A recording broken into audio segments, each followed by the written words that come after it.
ഈ ആലസോമന്റെ കഥ അങ്ങനെയല്ല. ഈ ആലസോമൻ മദ്യപിച്ച് പുഴ വീണൊരു പാപ്പാനെ തൂക്കിയെടുത്തു.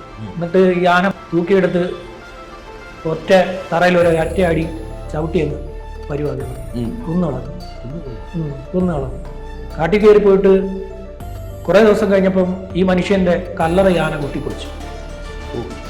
കല്ലറയും കുത്തിപ്പൊളിച്ചു. അങ്ങനെയാണ് ഇതിന്റെ അന്വേഷണം നടന്നത്. എന്താണ് ഇതിന്റെ കാര്യം എന്ന് അന്വേഷിച്ചപ്പോൾ ഇയാളുടെ കൃഷിയിടത്തിൽ കയറി എന്ന് പറഞ്ഞിട്ട് ഇയാൾ ഈ ആനയെ ടയർ കത്തിച്ച് എറിഞ്ഞത്. അതിന്റെ പക ഈ ആന കാണിച്ചത്. അതുപോലെ മൂന്നാറിലൊരു ആനയുണ്ട്, പടയപ്പ ഫാൻസ് അസോസിയേഷൻ ഉണ്ടല്ലേ? അതെ അതെ, പുള്ളി ഫാൻസ് അസോസിയേഷൻ ഉണ്ട്, പടയപ്പ ഫാൻസ് അസോസിയേഷൻ ഉണ്ട്. അവിടെ ഒരുപാട് കച്ചവടക്കാരുണ്ട്. ഇവര് മൊത്തം മാറി പേടിച്ചിട്ട്. പക്ഷെ ഇവരൊന്നും ചെയ്യില്ലല്ലേ? അവരെയൊന്നും ചെയ്യത്തില്ല. പക്ഷെ അവിടുന്ന് കരികൊക്കെ എടുത്ത് പുള്ളി ചവിട്ടി പിടിച്ച് തിന്നും. പുള്ളി ആരും ചോദിക്കാനും പറയാനൊന്നുമില്ല. അതുപോലെ ഒരാളുണ്ടായിരുന്നു ചക്കക്കൊമ്പന് പിടിക്കില്ല. ജീപ്പ് വളർത്തിയപ്പോ ആന മുറ്റത്തുണ്ട്. ആള് ജെറ്റായിരുന്നു. അവരെത്തുന്നൊരു ഉള്ളി ഇവിടെ എത്തി. അവര് ഇറങ്ങി തിരിഞ്ഞ് ഞങ്ങളുടെ സ്റ്റേഷനിൽ ചെന്നപ്പോ ആനകളുണ്ട്.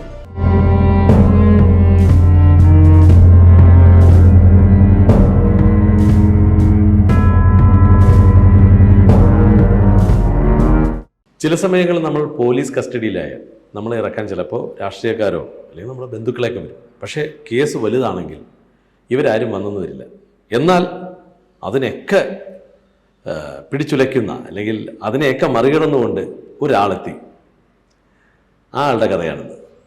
ശ്യാമ നമസ്കാരം. നമസ്കാരം. ഞാൻ തുടക്കത്തിൽ പറഞ്ഞു, നമ്മളൊക്കെ സ്റ്റേഷനിൽ പോയി കഴിഞ്ഞാൽ ചിലപ്പോൾ സുഹൃത്തുക്കളോ രാഷ്ട്രീയക്കാരൊക്കെ വരും. പക്ഷേ ചിലവർ വന്നു കഴിഞ്ഞാൽ, ചില ആൾക്കാർ വന്നു കഴിഞ്ഞാൽ ഒരു പ്രകമ്പനവും കേരളമൊക്കെ വാർത്തയാവും. അത്തരം വാർത്തകൾക്ക് ഇട നേടിയ ഒരാളിനെ കുറിച്ചാണ് ഞാൻ ശ്യാമിനോടൊന്ന് ചോദിക്കുന്നത്. ആലസോമൻ. അതെ, നമ്മൾ വിചാരിക്കും സോമൻ എന്ന് പറയുമ്പോൾ സാധാരണ വ്യക്തിയല്ല കേട്ടോ. ആരായിരുന്നു ആലസോമൻ? ആലസോമൻ ഒരു ആനയായിരുന്നു. ക്ഷേത്രങ്ങളിലൊക്കെ സ്ഥിരമായി എഴുന്നള്ളിക്കുന്ന ഒരാന. ഈ ആനയുടെ കഥ എനിക്ക് പറഞ്ഞു തരുന്നത് പഴയ മാധ്യമപ്രവർത്തകനായിട്ടുള്ള മധുചേട്ടനാണ്. മധുചേട്ടൻ ഇങ്ങനെ ആനക്കഥകളൊക്കെ ഞാൻ ചില കാര്യങ്ങളൊക്കെ ചേട്ടനോട് പോയി ചോദിക്കും. ഇങ്ങനെ സംശയങ്ങളൊക്കെ വരുമ്പോൾ പുള്ളി പറഞ്ഞു തരും, പഴയ കഥകളൊക്കെ പറഞ്ഞു തരും. ഇങ്ങനെയാണ് ഈ ആലസോമന്റെ കഥ പുള്ളി പറഞ്ഞു തന്നത്. പിന്നെ ഞാൻ കുറെ പോയി തപ്പി.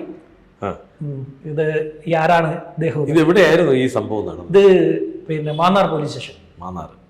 വർഷം കുറെ 90കളിലെ കഥയാണ്. 90കളിലെ കഥയാണ്. ഒരുപാട് പഴക്കമുണ്ട്. ഇത് 10-24 വർഷം മുമ്പ് ഈ ആന എരണ്ടക്കെട്ട് വന്ന് ചെരിഞ്ഞു. ഈ ആന ഒരു മനുഷ്യരുമായിട്ട് അല്ലെങ്കിൽ പാപ്പനുമായിട്ടൊക്കെ? പാപ്പാനും അതിന്റെ ഉടമയുമായിട്ട് വലിയ അറ്റാച്ച്മെന്റ് ഉണ്ടായിരുന്നു ഈ ആനയ്ക്ക്. ചില ആനകൾ അങ്ങനെയാണ്. ഈ ആന എന്ന് പറയുന്നത് ചില ആനകൾ ഈ പറയുന്ന അറ്റാച്ച്മെന്റ് ഭയങ്കര കൂടുതലാണ്. ഭയങ്കര സ്നേഹമാണ് ചില ആനകൾക്ക്. പക്ഷെ ആന പകവച്ചാലും പ്രശ്നമുണ്ട് അല്ലേ? ആന പകവച്ചാലും പണി വാങ്ങും. ആലസോമൻ ചെയ്ത പണി, അദ്ദേഹത്തിന്റെ പാപ്പാൻ മദ്യപിച്ച് ഈ ആനയുടെ കൂടെ നടന്നു.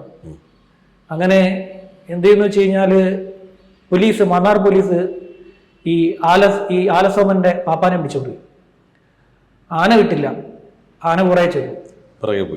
പുറകെ ചെന്ന് സ്റ്റേഷന്റെ ഒരു ഭാഗം ഇടിച്ചു കളഞ്ഞു, മതിലിടിച്ചു കളഞ്ഞു.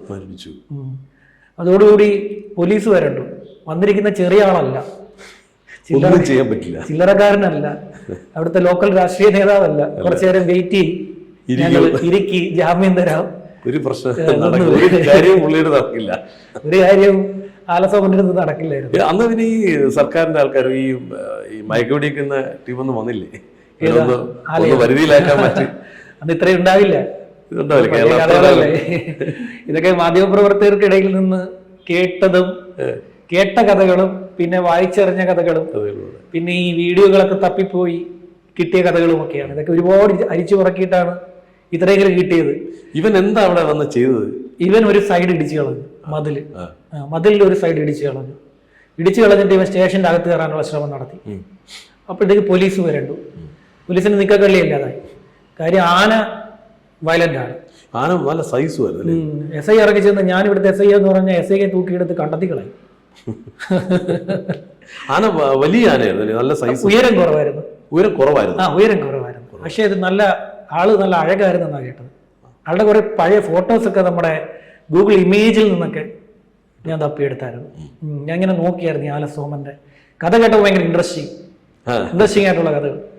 അങ്ങനെ പക്ഷെ ഈ ആന ഒരിക്കലല്ല ഇത് ഈ പരിപാടി കാണിച്ചത്. ഇത് പിന്നീട് ചെങ്ങന്നൂർ പോലീസ് സ്റ്റേഷനിലും പോയി ഇതേപോലെ ആനയുടെ പാപ്പാനെ പിടിച്ചുകൊണ്ട് പോയി. പോലീസ് ജീപ്പ് പോയി കുറെ ആനയും ചെയ്തു. ജീപ്പ് അവിടത്തിയപ്പോ ആന മുറ്റത്തുണ്ട്. ആള് ജെറ്റായിരുന്നു.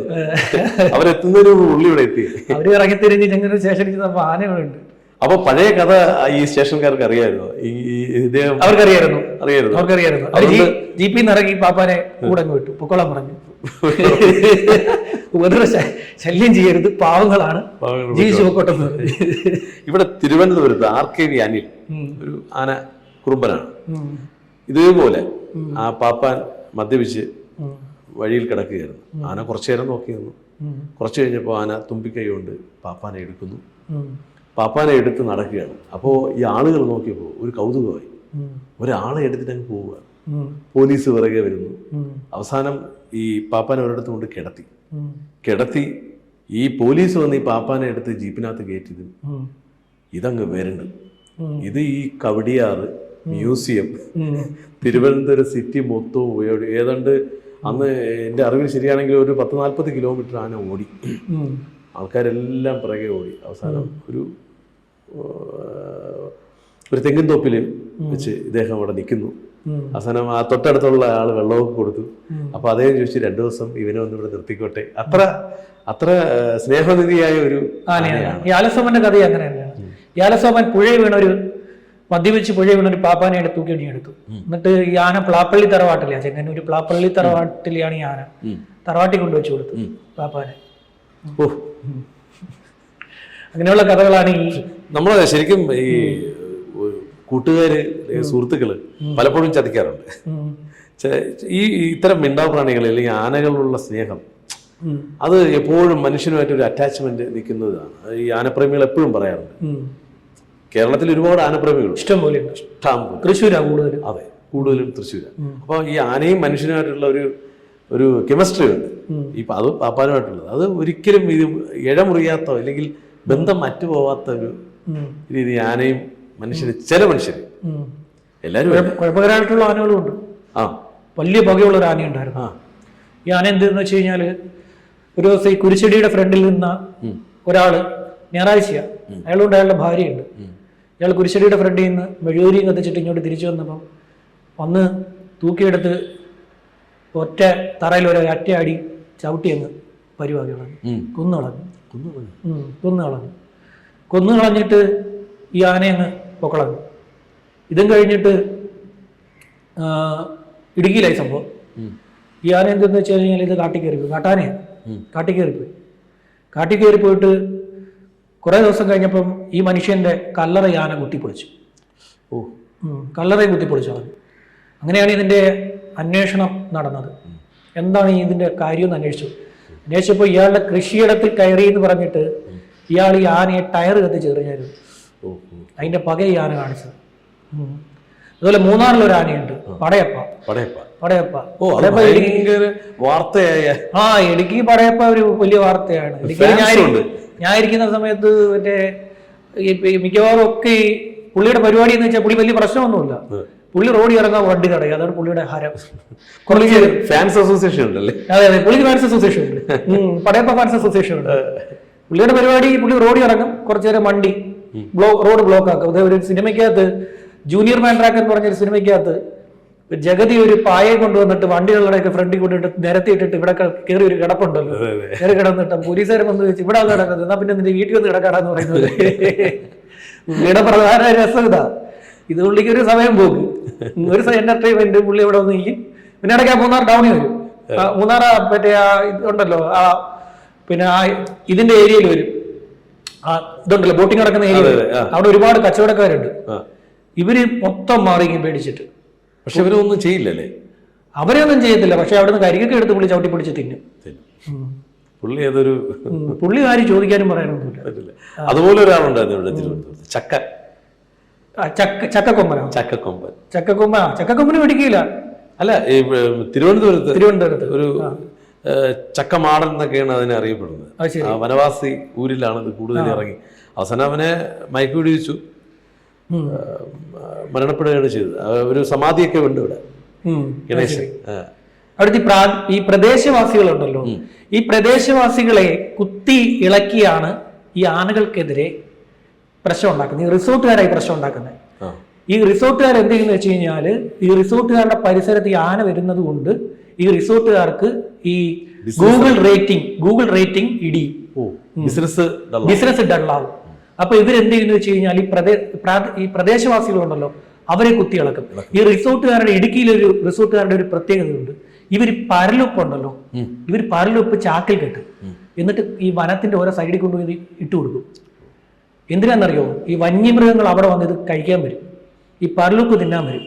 പരലുപ്പ് തിന്നാൻ വരുമ്പം ഇവര് ഈ പരലുപ്പ് തട്ടിയ ശേഷം ഇവരുടെ റിസോർട്ടിലെ പിന്നെ ഈ പറയുന്ന വിനോദസഞ്ചാരികളെ ട്രക്കിൽ കയറ്റി ട്രക്കിംഗ് എന്ന് പറഞ്ഞിട്ട് ഇവിടെ കൊണ്ടുപോകും.